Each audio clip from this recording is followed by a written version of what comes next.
আমি অতিরিক্ত জেলা প্রশাসক শারমিন প্রফেসর হাসান অত্যন্ত আনন্দের সাথে জানাচ্ছি আমাদের আজকে আমি সংসদ সদস্য শরীয়তপুরকে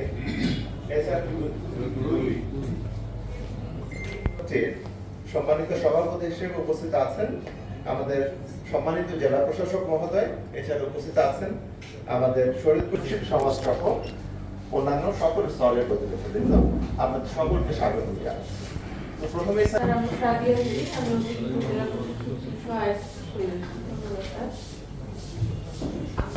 জেলা ক্রীড়া সংস্থার প্রতিনিধি সেটা যেন জনগণের ভোগান্তি না হয়, এটা একটা কথা ছিল।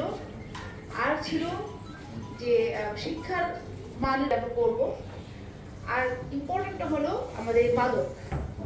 আপনারা জানেন যে মাদক যখন কোনো কিছুকে গ্রাস, একটা মাদকাসক্ত ব্যক্তি তারা বিভিন্ন অবৈধ কাজের সঙ্গে জড়িত থাকে এবং চুরি, ছিনতাই, রাহাজারি এবং যে কোনো ধরনের বাজে কাজগুলো কিন্তু এর মাধ্যমে সম্ভব।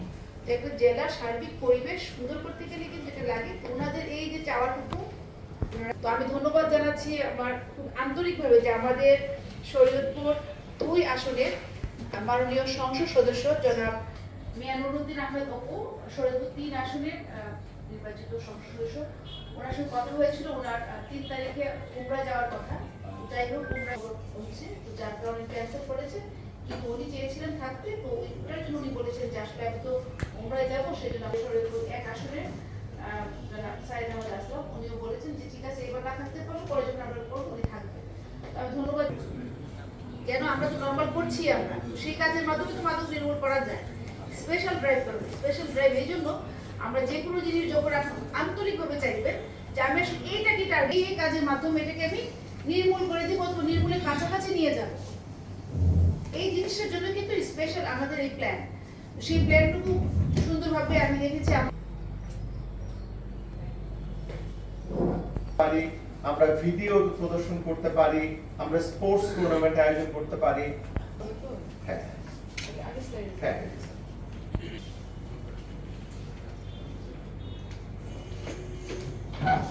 পেশাজীবী, শ্রমিক, কৃষক, দিনমজুর, শ্রমজীবী মানুষ, তাদের সাথে মত বিনিময় সভা মাধ্যমে আমাদের সঠিক পিকচার চলে আসবে। তো আজকে আমরা প্রায় 2-2.5 ঘন্টা ব্যাপী আমরা যে প্ল্যানটা করেছি, যেটা প্ল্যান করেছি, অন্য সময় হয়েছে কি, যেটা আমাদের একজন সাংবাদিক ভাই বললেন যে অনেক সময় শুনি কিন্তু এগুলো তো কার্যকরী হয় না। কার্যকরী কেন হয় না? কারণ দেখা যায় মাঝ পথে থেমে যায়। যে কোনো জিনিস আমরা যখন করি, এটা কন্টিনিউয়াস প্রসেস। আমরা 45 ডেজকে টার্গেট করেছি, মানে এর মধ্যে আমরা ড্রাস্টিক একটা অ্যাকশনে যাব। আফটার দিস আমরা এরপরে হবে কি, যে সে পুরোপুরি মনিটরিং এ থাকবে এবং আমরা করা যায় না বা এই জিনিসগুলো আছে, তখন সবাই মিলে যে আমরা প্রতিরোধটা গড়ে তুলবো, সেটা কাজ করবে। আমরা জেনেছি যে আমাদের উপজেলা পর্যায়ে, জেলা পর্যায়ে কমিটি আছে, বাট ওয়ার্ড পর্যায়ে এবং ইউনিয়ন পর্যায়ে কোনো কমিটি নেই। আমরা কমিটিগুলোকে সক্রিয় করবো, কমিটি গঠন করবো, স্কুল পর্যায়ে কমিটি করবো, যাতে করে পরবর্তী পর্যায়ে তারা জিনিসটাকে চেক এন্ড ব্যালেন্সের মধ্যে নিয়ে আসতে পারে। কারণ কোনো জিনিস কিন্তু মাদক এমনই একটা জিনিস, আপনি এটাকে সবসময় কিন্তু এটা ব্যালেন্সের মধ্যে রাখবেন। এটা যেন আমার যদি পার্সেন্টেজ ভালো লেগেছে, যেমন একজন বলেছে যে আমাদের বিভিন্ন আলোর ব্যবস্থাটা বাড়ানো, এটা আপনি রাতকে টার্গেট করে বলেছেন, কিন্তু মাদক কিন্তু শুধুমাত্র রাতে যে খায় তা নয়, ঠিক আছে? রাতের বেলা যে মানে এটা চলে তা কিন্তু নয়। আবার আমাদের কথায় আমার কাছে মনে হচ্ছে যে আমরা বাকি দেখবেন যে বিভিন্ন অন্যরকম পেশার মানুষজন কিন্তু বেশিরভাগ এডিক্টেড, 40-45 বছর বয়সী, 50 বছর বয়সী, এরা ব্যবসা করে জড়িত এবং তারা সেটার সঙ্গে জড়িত। এই জিনিসগুলো আমাদের মাথায় রাখতে হবে। আর যে জিনিসটা আমরা ভাবছি, আমার কাছে এই আইডিয়াটা খুব পছন্দ হয়েছে, যে ডোপ টেস্ট করা বিভিন্ন সার্ভিসগুলোতে, এবং এটাও যদি করা যায় যে কোনো সরকারি সার্ভিস নিতে যাচ্ছে তার এই প্রত্যয়টা আছে কিনা যে হ্যাঁ সে মাদক গ্রহণ করে না, এর প্রত্যয় সার্টিফিকেটটা আছে কিনা, ভবিষ্যতে করা যায় কিনা, মানে একটা বড় পরিসরে যে এই সার্টিফিকেট দেখলাম, ওকে ও আপনি মাদকের সঙ্গে নাই, টাকা সার্ভিস, আর যারা মাদকের সঙ্গে জড়িত থাকবে সার্ভিসটা পাবে না। আমার একটু পছন্দ হয়েছে, এটা দেখা যাক বড় পরিসরে করা যায় কিনা। ধূমপান, এটাকে যদি আমরা সিগারেট বিক্রি বলতেছেন 18 বছর নিচে বাচ্চারা যদি সিগারেট না কিনে, তো জিনিসগুলো আসলে খুব কিন্তু কঠিন না। এই যে প্রস্তাবগুলো এটা খুব ইজি।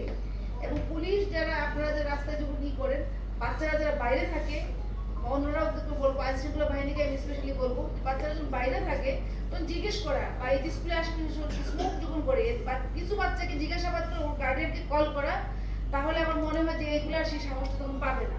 স্মোকিংটা ওই বয়সী থেকে কিন্তু অবশ্যই এই অ্যাডিকশনটা তৈরি হয়। আপনি খুব খেয়াল করবেন স্মোকিং এর অ্যাডিকশন যাদের আছে আপনারা খুব কম বয়সে কিন্তু এটা ধরেছেন। মানুষের বয়স যখন 20-22 বছর 23 বছর বয়সের মানুষ কিন্তু খুব একটা স্মোকিং ধরে না নতুন করে। যার ধরার যারা এডিক্টেড হয় আগে থেকে কিন্তু হয়ে যায়, মানে তার দেখবেন যে অভ্যাসটা সে হয়তো বা টিনেজ বয়সেই করেছে, 20-এর পরে এসে সাধারণত কোনো অ্যাডিকশনে কেউ জড়ায় না, অন্য অ্যাডিকশন গুলো হতে পারে, এটাতে জড়ায় না। এই জিনিসটা ভালো লেগেছে। আরেকজন আমাকে যে একটা আইডিয়া মানুষজন জানতো যে সিএনজি ড্রাইভার বাটনি করতেছে কিন্তু আসলে মাদকের ব্যবসা। তো এটা কি উন্মোচন যদি করা যায়, আপনারা যদি সবাই রাজি থেকে আমরা কি করতে পারি না এই কাজটা? তারপর তাকে ধরেন, আগে তাকে সহজ করি নাকি পরে তাকে ধরি আপনি কি মাদক ব্যবসার সাথে জড়িত, তারপর সে বললো যে না না না জড়িত না, হ্যাঁ মানে কিছু উত্তর আসবে, তারপর আমরা তালিকাটাকে প্রকাশ করি। তো আপনারা তালিকা প্রকাশে এখনো সাহায্য করতে পারেন, কারণ এই জিনিসগুলো আমাদের গ্রুপ, তাই না? এটার মাধ্যমে উনি ইনকাম করছেন, ইলিগাল ইনকাম বলতে হবে না এটাকে, তার ইনকাম তো বৈধ, অবৈধ কাজের অবৈধ ইনকাম। এটা সকল পয়েন্টে আমরা হিট করবো। এখানে আড্ডা যেগুলো আছে আপনারা যে পয়েন্টগুলো বলেছেন, আরো যদি কোনো পয়েন্ট থাকে আমাকে হোয়াটসঅ্যাপ করবেন প্লিজ। সকল আড্ডাখানাতে আমাদের নজরে থাকবে। আরেকটা কথা যেটা আপনারা, আমি আসলে সিসি ক্যামেরা লাগিয়েছি এখানে আমাদের 14 কিলোমিটারের মতো জায়গায়, তো সেটা আপনাদেরই একটা চাওয়া ছিল, সেই চাওয়াটাকে আমি বাস্তবায়ন করা হয়েছে। এখন যে জিনিসটা আপনারা বলছেন আইন শৃঙ্খলার সাথে কিন্তু এটা অনেক বেশি কানেক্টেড। আমি দেখেছি ফেসবুকে যে ক্যামেরাগুলো যখন লাগাই, আমি নিজে কিন্তু গিয়েছিলাম পুরোটা এলাকা কিন্তু আমি পরিদর্শন করি, করে করে খুঁটিগুলো নির্বাচন করে যে কোন খুঁটি এরকম করে বা যেখানে অন্য অফিস। এটা নিয়ে আমরা ঘর ফাইন্ড আউট করতে যাচ্ছি যে কোন ঘরে মাদক সেবক আছে আর কোন ঘরে ডিলার আছে। এটা আমার ঘরে ঘরে কাজ শুরু হয়েছে। আমি সম্ভবত 1 মাসের মধ্যে বাড়িতে ডিলার আছে এবং পয়েন্টগুলি আমি ফাইন্ড আউট করার চেষ্টা করেছি। তো আমার বিশ্বাস যে আমরা ক্লাস 6-7 এর ক্লাসগুলিতে আমরা এই মাদকের ক্ষতি কি এটা নিয়ে শিক্ষকদের মধ্যে একটু সচেতন করা, শিক্ষকরা বাচ্চাদেরকে সচেতন করবে। এবং অনেক আমি দেখেছি যে আমাদের অনেক এডিক্টেড ছেলেপেলে আছে যারা তাদের বাপ মা লজ্জাবোধ করেন তাদের এই কথাটা ডিক্লেয়ার করতে যে আমার বাচ্চা আসক্ত। তো আমি অনেকে ভয়ে, বাচ্চাদের ভয়ে, আমি দেখেছি একটা তার মার সাথে খারাপ আচরণ করেছে এবং সে আমার কর্মী এবং সে মাকে বাড়ি থেকে বের করে দিয়েছে, তাকে প্রতিদিন 2000 টাকা দিতে হবে। তো আমি ঢাকা থেকে বলেছি আমি আজকে ইউনিয়নের প্রোগ্রাম আছে, আমি তোমার মার সাথে দেখা করবো, তোমার মাকে আমি দেখতে চাই। তো ও এই কথা শোনার পর এলাকা ছেড়ে দিয়েছে। তো ও আমি বলেছি তুমি বললাম তোমার বাড়িতে আমি যাবো, তুমি জরুরি কাজে ঢাকা চলে যাবো। কোনোভাবে বলেন না কেন, আপনারা যত ফরম্যাটই দেখান না কেন, ফরম্যাট একটা পরিষ্কার বুঝি যে মাদক নির্মূল করতেই হবে। শরীয়তপুরকে আমরা দিব কি বলে, খেলাধুলার ব্যবস্থা করব, গান বাজনার ব্যবস্থা করব, সব দিব, কন্ডিশন আমার মাদক মুক্ত করতে চাই। সেই প্রক্রিয়ায় আমরা যে 3 জন সংসদ সদস্য হয়েছে তাদের সম্পৃক্ততা আছেই। আমি তারা হয়তো ব্যস্ত থাকতে পারে, বাট আমার যে 4-5টা কমিটমেন্ট আছে, যদি আমি ফেল করি আমি আমার পজিশন থেকে পদত্যাগ করব, আমি রাজনীতি করব, এটা আমার চ্যালেঞ্জ। আমি পারবো, আমি বিশ্বাস করি। আর আসেন আমাদের আহ্বানে আমরা মনে করি একটা সুন্দর শরীয়তপুর করতে লাগবে কি বলে, সফট লাগবে, বাট হার্ড হতে হবে। যেখানে আমাদের সফট দরকার সেখানে সফট হবো, যেখানে আমার হার্ড হওয়া দরকার সেখানে হার্ড হবো। আমার প্রথম কেন যেন মনে হচ্ছে এই নড়িয়াটাকে প্রথম টার্গেট করা উচিত, কারণ এদের বিদেশি টাকা আসে, বাবা মা বিদেশে থাকে, বাবা মার সন্তানদের প্রতি নিয়ন্ত্রণ নাই। নিয়ন্ত্রণ হলো ক্লাসে আমরা দেখেছি নতুন টিচার আসলে 2টা ব্যাগ নিয়ে টেবিলে প্রথম 2টা বাড়ি দিয়ে সব স্টুডেন্ট দিয়ে টাকা দেন, বোঝাতেন যে শিক্ষক পড়া। আপনারা প্রশাসন যে কোনো একটা ইস্যুকে দিয়ে এরকম একটা ব্যবস্থা করেন যে হেলমেট ছাড়া হোন্ডা চলবে না, একদম নিষিদ্ধ করে দেন। 2, 6 মাস টাইম দিয়ে দেন, লাইসেন্স ছাড়া হোন্ডা চলবে না।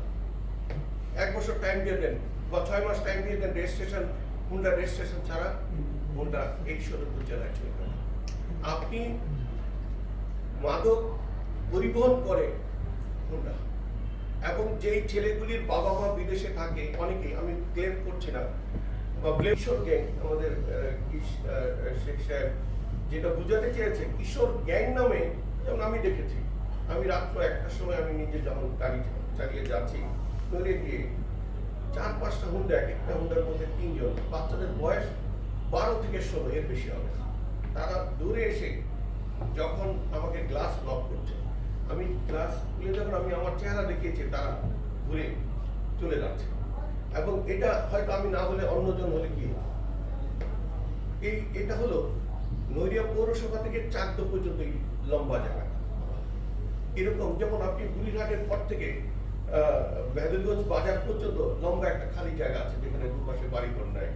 এবং এরা প্রথম নতুন পয়সা দিয়ে হুন্ডা কিনে, হুন্ডার থেকে বন্ধুত্ব হয়, বন্ধুত্ব থেকে ট্রাকের দিকে মুখ করে, মানে কোন দিক থেকে কিভাবে যাচ্ছে। অনেক এই বেশি অর্থ থেকে ট্রাক ব্যবহার করে। অনেক আছে যে আসলে আমাদের বিশেষ করে স্কুলগুলিতে প্যারেন্টস মিটিং প্রতি মাসে একটা করে বাধ্যতামূলক দরকার, কারণ তার সন্তানরা স্কুলের অনেক দূরত্ব হয়ে গেছে।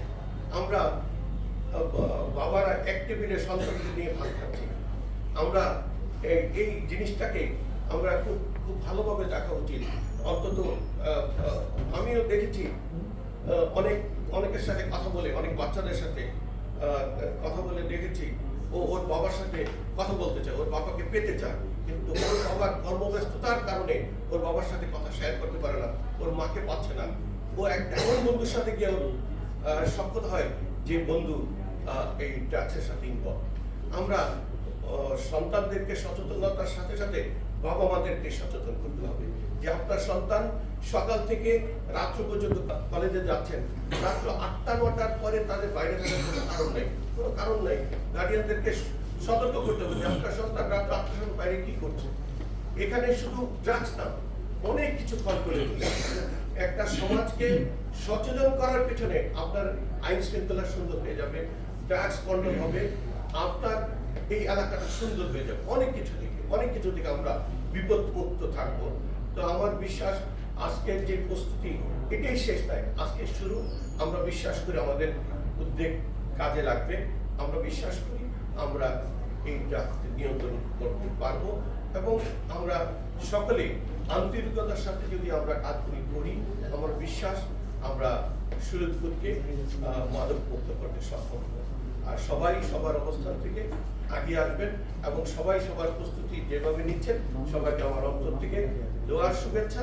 এবং সাথে সাথে আমি বিশ্বাস করি যুদ্ধে আমরা অবতীর্ণ হয়েছি, পিছপা হওয়ার কোনো সুযোগ নেই। ধন্যবাদ।